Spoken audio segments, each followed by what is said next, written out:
O governo russo anunciou o fim do embargo às exportações brasileiras de carne produzida no Pará após a confirmação de um caso atípico de vaca louca no estado. As informações foram divulgadas na última sexta-feira. Agora, como é que fica o mercado diante dessa liberação? É o que nós vamos saber agora com o diretor da HN Agro, o Iberville Neto. Boa tarde, Iberville. Seja muito bem-vindo aqui ao Mercado e Companhia. Boa tarde, Priscila. Boa tarde a todos. É um prazer, Priscila. Iberville, no ano passado, a Rússia exportou cerca de 24 mil toneladas de carne bovina do Brasil, somando então 165 milhões de dólares. Quais que são as perspectivas para esse ano? O consumo, você acha que ele pode aumentar? Priscila, a Rússia ela tem comprado menos do Brasil nos últimos anos, né? Quando a gente pega o primeiro trimestre agora de 2023, ela comprou o equivalente a 2,4% do que a gente exportou. Então, as nossas expectativas não são de que seja um país que vá mudar a cara do mercado, mas sem dúvida essa liberação é muito positiva, embora a restrição fosse só para o estado do Pará, mas a liberação é mais um assunto a ser riscado dessa questão, né? Porque a manutenção aí de embargos acaba dando algum argumento, ainda que tecnicamente furado, mas algum argumento para lobby em países que importam a nossa carne, como até nos Estados Unidos, né? Cada vez que a gente tem alguma questão relacionada à BSE, as associações de fazendeiros lá fazem bastante barulho. Agora, recentemente, Iberville, as Filipinas também reabriram para as exportações brasileiras. A importância desse mercado pode não ser tão grande, mas é possível que essa liberação tenha, inclusive, impactado na decisão da Rússia? É possível, às vezes o país vê que outros estão liberando e acaba liberando também, né? Quando a gente fala da suspensão das compras de carne bovina da Rússia, da carne paraense, no ano passado eles compraram 500 toneladas. Então, se a gente transformar isso em bois, né, a gente está falando de alguma coisa próximo de 2.000 cabeças, uma conta bem arredondada. Quando a gente fala de Filipinas, eles compram alguma coisa em torno de 2% da nossa carne. Agora, no primeiro trimestre, foram 8,2 mil toneladas, e o equivalente a 2% da carne in natura enviada.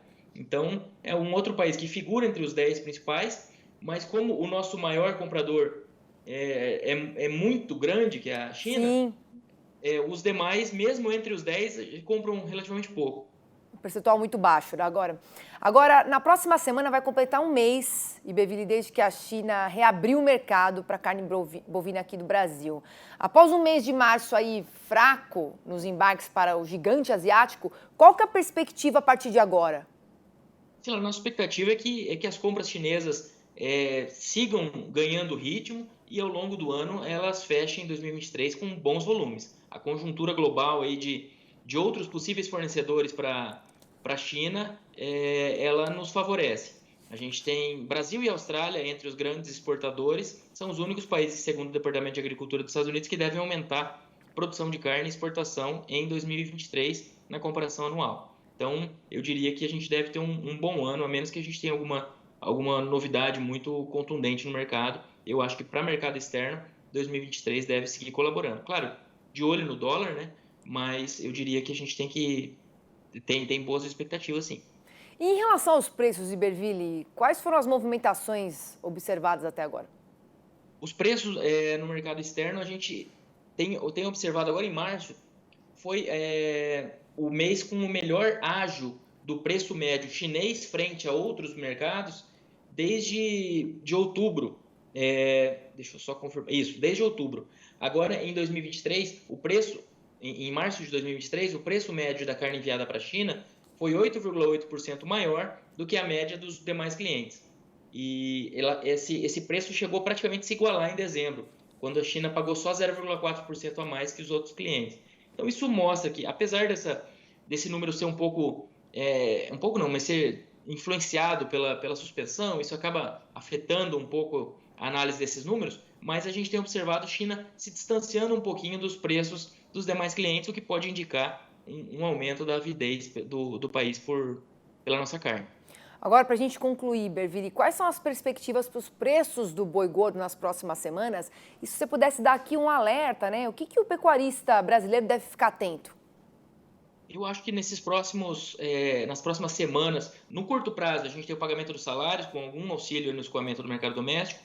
Aí pensando em abril e maio, a expectativa é de uma chegada de mais fêmeas para abate pela fase do ciclo. E paralelamente a isso, a gente tem que acompanhar câmbio e acompanhar esse cenário no mercado internacional. Existe uma conversa sobre a possibilidade de abertura de mais plantas para a China, o que teria um efeito muito positivo sobre o mercado, para ajudar a escoar esse cenário de oferta um pouco maior que deve vir nos próximos meses. Então, eu diria que é um cenário que pode trazer uma pressão de baixa, mas a gente tem alguns gatilhos que podem ajudar a passar por esse período.